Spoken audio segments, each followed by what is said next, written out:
बिस्मिल्लाहिर्रहमानिर्रहीम, अस्सलाम वालेकुम। मैं हूं करामत मुगल और मेरे साथ हैं सईद बलोच साहब, सीनियर जर्नलिस्ट हैं, सुप्रीम कोर्ट कवर करते हैं। सईद बलोच साहब, काजी फाइज ईसा साहब के हवाले से पहले दावा किया था ख्वाजा आसिफ साहब ने कि हमारे जज जाएंगे, हमें इंसाफ मिलेगा, उमर तताब बंदयाल साहब जाएंगे तो मामला सीधा होगा। उसके बाद जावेद लतीफ़ साहब आए, उसके बाद नवाज शरीफ साहब लंदन से बोलते रहे। अब एक ऐसे बंदे ने काजी फाइज ईसा साहब के हवाले से दावा किया जो एस्टेब्लिशमेंट के करीब समझे जाते हैं, जिनका नून लीग से ताल्लुक़ नहीं। तो काजी साहब के चीफ जस्टिस बनने के बाद इतने दावे आना और जो प्रेडिक्शन की जाती रही उनके बारे में, उस पर मनोअन अमल होना शुरू हो जाना, इस चीज़ को कैसे देख रहे हैं? बहुत शुक्रिया करामत मुगल साहब। देखें, मामला ये है कि हमारे कुछ पहुँचे हुए सहाफ़ी दोस्त भी, बल्कि पहुँचे हुए नहीं, पहुँचाए हुए सहाफ़ी दोस्त, वो भी इस तरह की बातें कर रहे हैं कि काजी साहब आएंगे तो जस्टिस मज़ाहिर नकवी के ख़िलाफ़ कार्रवाई होगी, फ़लाँ जज के ख़िलाफ़ कार्रवाई होगी, सुप्रीम जुडिशल काउंसिल एक्टिव होगी, फैज़ाबाद धरना केस लगेगा। उस धरने केस के अंदर फिर जो तारीख उन्होंने बताई उसी तारीख को लगा। अब देखें ना, फैसल वावडा साहब ने कहा जी कि 28 सितंबर को फैज़ाबाद धरना केस लगेगा और उस फैज़ाबाद धरना केस में चकवाल से लेकर कोयटा तक चकवाल से लेके कोयटा तक जो है ना वो उसका असर जाएगा। तो चकवाल से कौन ताल्लुक़ रखते हैं माजी में, जिनका ताल्लुक़ फैज़ाबाद धरना केस से हो सकता है? जनरल फैज़ हमीद साहब हैं, ठीक है, जो साबिक DGISI, और जब फैज़ाबाद धरना केस हुआ था तो उस वक्त वो डिप्टी DGISI समझें कि वो थे, DG काउंटर इंटेलिजेंस थे। तो दूसरी जानिब कोयटा में कौन है?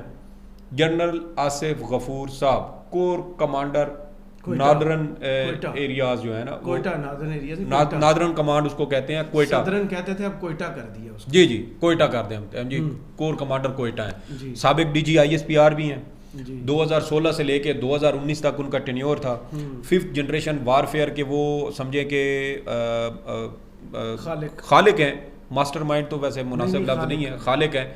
और उनके दौर में भारतीय जो प्रोपेगेंडा होता था उसका बड़ा भरपूर दिफा किया जाता था। इंडिया ने कहा था हमें भी ऐसा डिपार्टमेंट चाहिए। जी जी, आप देखें ना, 27 फरवरी 2019 को जब पाकिस्तान ने भारत के 2 जहाज़ मार गिराए थे तो भारत ने पहली बार ये तस्लीम किया था कि बयानिए की जंग में ISPR ने हमें शिकस्त दी है।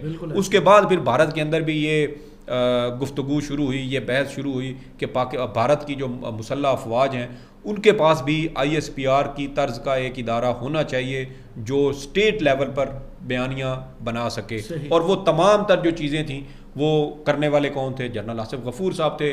उन्हीं दिनों मकबूजा कश्मीर के अंदर उनके हक़ में बैनर लगाए गए थे, आसिफ गफूर साहब के हक़ में, पाकिस्तान के हक़ में, वो भी उन्हीं के दौर में। फिर उन्होंने बड़ा एक मशहूर उस वक्त कहा था कि हम भारत को रद्द अमल देंगे लेकिन अपनी मर्जी और अपनी मर्जी के टाइम पर। और फिर देखें कि हमने 2 दिन के बाद भारत के 2 जहाज़ मार गिराए।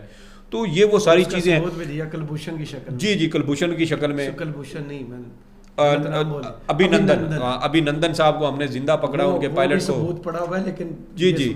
तो कहने का मकसद ये है कि उस वक्त वो उनका एक डंका बजता था आसिफ गफूर साहब को। और कुछ हमारे इसी तरह के जो दोस्त हैं जो इधर उधर की उड़ाते रहते हैं, उनके बकौल जी के आसिफ गफूर साहब PTI के बहुत ज़्यादा करीब थे।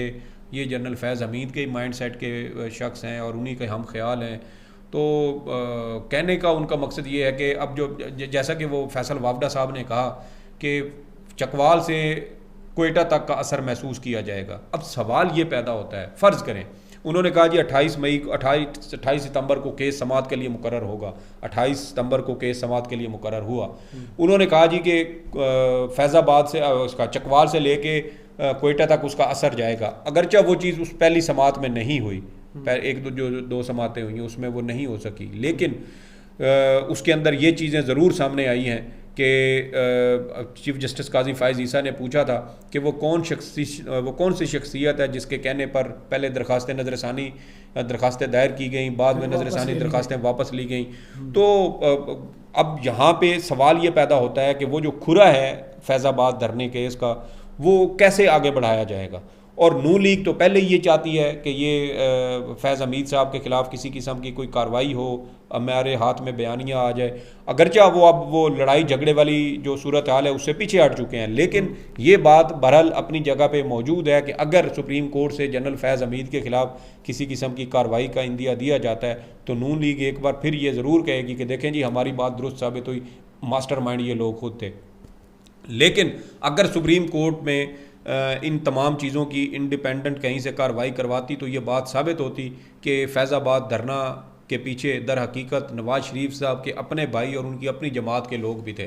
क्योंकि हम इसके, आपको याद है, हम इसके ऊपर पहले भी एक बात कर चुके हैं। पंजाब में हुकूमत इनकी थी, वफाक में सेक्रेटरी जो वजीर दाखिला था वो नून लीग का था, वफाकी हुकूमत नून लीग की थी। ये लोग लाहौर से चले, आधा पंजाब क्रॉस करके ये फैज़ाबाद रावलपिंडी के दरमियान में फैज़ाबाद के जंक्शन पर पहुंचे और यहाँ पे आके इन्होंने अपना धरना दिया। तो कौन था जिसने रास्ते में इनको कहीं पर भी रोकने की कोशिश नहीं की? सबसे बढ़ के जो थे शहबाज शरीफ साहब, इन्होंने लाहौर में एक तकरीब में खिताब करते हुए सबसे पहले वज़ीर कानून उस वक्त के जो थे जाहिद हामिद, उनके इस्तीफ़े का मुतालबा किया था। और उनके इस्तीफ़े के मुतालबा आने के बाद TLP की तहरीक बाकायदा तौर पे शुरू हुई और इन्होंने कहा जी कि अब हम वज़ीर कानून का इस्तीफ़ा लेकर ही जाएंगे। और फिर फैज़ाबाद धरना हुआ, 26 मई को मुआहदा हुआ, 26 नवंबर को मुआहदा हुआ और वज़ीर कानून ने इस्तीफ़ा दिया। अब सवाल ये पैदा होता कि जो फैज़ाबाद धरना है, मुआहदा उसके ऊपर है फैज़ हमीद साहब के दस्तखत, और अल्टीमेट टारगेट जो है वो चकवाल से अगर उस तरफ जाएंगे तो फिर यही है कि फैज़ हमीद साहब टारगेट बनेंगे और मुमकिन तौर पे दूसरे टारगेट इसके जो हो सकते हैं। प्रेडिक्टेबल कैसे हैं काजी फायज़ ईसा साहब के हवाले से? पहले नून लीग, अब फैसल बावडा, और फैसल बावडा के इतने बड़े दावे के बावजूद उनके खिलाफ कोर्ट की तरफ से कोई कार्रवाई भी नहीं की गई। देखें, ये बड़ी अजीब व गरीब बात है कि चीफ जस्टिस साबिक चीफ जस्टिस उमर अता बंदयाल साहब के खिलाफ यही प्रोपेगेंडा किया जाता था कि वो PTI को सपोर्ट करते हैं, वो उनके केसेस सुनते हैं, वो जब बेंच बनाते हैं तो उससे अंदाजा हो जाता है कि फैसला क्या आ जाएगा। जी कि जितना नुकसान उनने बचाया किसी उतना देखे ना। अब उनके होते हुए पंजाब इलेक्शन नहीं हो सके, फैसला मौजूद था, उसके ऊपर अमल दरामद नहीं करवा सकते, बहुत सारी वजूहत, हम इसके ऊपर बात करते भी रहे हैं। आइंदा भी जब उनकी इस तरह की कोई गलती की होगी तो उसके ऊपर हम ज़रूर गुफ्तगू करेंगे। लेकिन सवाल कहने का ये, मतलब कहने का ये है कि हमारे सहाफ़ी दोस्त पहले तो कहते थे ना कि वो उनका क्या कहते हैं कि बेंच बना है तो उससे अंदाज़ा हो जाता है कि फैसला किस तनासुब से आएगा, 2-1 से आएगा, 3-2 से आएगा या 4-3 से आएगा। तो अब मामला ये बन चुका है कि अब लोग फैसले पहले बता रहे हैं। फैसल वावडा साहब कहते हैं 28 सितंबर को फैज़ाबाद धरना केस लगेगा, 28 सितंबर को उसकी समाअत हुई। फिर अब वो ये कहते हैं कि जो चकवाल से लेकर कोयटा तक इसका असर जाएगा। तो अब अभी जो हम देख रहे हैं सूरत हाल, उसमें तो ये चीज़ नहीं है, लेकिन आगे ये डेवलपमेंट्स अगर होती हैं तो क्या चीफ जस्टिस काजी फायज़ ईसा साहब की क्रेडिबिलिटी के ऊपर सवाल नहीं उठेगा कि वो तो कहते थे कि मैं आइन और कानून पर चलने वाला हूं, जबकि उनकी अदालतों में होने वाले फैसले लोग 2-2 हफ्ते 3-3 हफ्ते पहले बता दें कि यहाँ इन अदालतों के अंदर ये काम होने लगा है। अब 1 नवंबर को फैज़ाबाद धरने केस की समाअत हो रही है, 21 अक्टूबर को नवाज शरीफ साहब ने वापस आना है। उनकी वापसी के बाद फर्ज करें वो जेल में चले जाते हैं, जेल के दौरान अगर सुप्रीम कोर्ट इस कार्रवाई करते हुए जनरल फैज़ हमीद के खिलाफ कार्रवाई का कोई हुक्म देती है और डिपार्टमेंटल लेवल पे जनरल फैज़ हमीद साहब के खिलाफ कोई कार्रवाई होती है, तो क्या सुप्रीम कोर्ट के कमरा अदालत नंबर 1 से नवाज शरीफ साहब को बयानिया फराम किया जा रहा है या नहीं किया जा रहा? क्या चीफ जस्टिस साहब के फिर इस इकदाम को नून लीग की सहूलतकारी कहा जाएगा या नहीं कहा जाएगा? क्या चीफ जस्टिस साहब के इन फैसलों को फिर ये नहीं कहा जाएगा कि चीफ जस्टिस साहब ने मुस्लिम लीग नून की सियासी मुहिम का आगाज़ किया है? साबिक चीफ जस्टिस जो मियाँ साकिब निसार साहब थे, उन्होंने 1 जुलाई 2018 को रावलपिंडी में एक अस्पताल का दौरा किया था, तो उनके ऊपर इल्ज़ाम लग गया था कि आप PTI की सियासी मुहिम का आपने आगाज़ कर दिया शेख रशीद साहब के हल्के में। तो सवाल ये पैदा होता है कि चीफ जस्टिस साहब की तो अपनी क्रेडिबिलिटी इसमें खतरे में पड़ चुकी है कि उनकी अदालतों में मुमकिन है कि वो जो फैसले कर रहे हैं वो बिल्कुल आइन और कानून के मुताबिक हों। सवाल यहाँ पे ये पैदा होता है कि उनकी अदालतों में जो फैसले हुए ही नहीं, जो केस फिक्स ही नहीं होते, उसके बारे में लोग टीवी पर बैठ के पहले कैसे दावे कर देते हैं। बुलाया भी नहीं गया आप तो अदालत में ये सीधा साधा बिल्कुल देखें, अगर किसी के खिलाफ कार्रवाई करनी हो ना तो फिर जवाज तलाश कर लिए जाते हैं, और जिसके खिलाफ कार्रवाई ना करनी हो, आप देखें ना यहाँ पे साफ़ी बैठ के ऐसी खबरें देते हैं जी कि स्मगलिंग में 6 जर्नैल मुलव्वस हैं। क्या हम जैसा कोई बंदा उस तरह की खबर दे तो क्या हम रात को बाहिफाजत खुद घर पहुंच सकते हैं? मुझे नहीं लगता कि हम पहुंचेंगे, हमें तो उठा लिया जाएगा। तो साफ़ी इतनी तगड़ी किस्म की खबरें दे जाते हैं, उनको कोई सवाल जवाब तक नहीं करता, कोई पूछता तक नहीं है। तो काजी साहब की तो अपनी क्रेडिबिलिटी खतरे में पड़ चुकी है।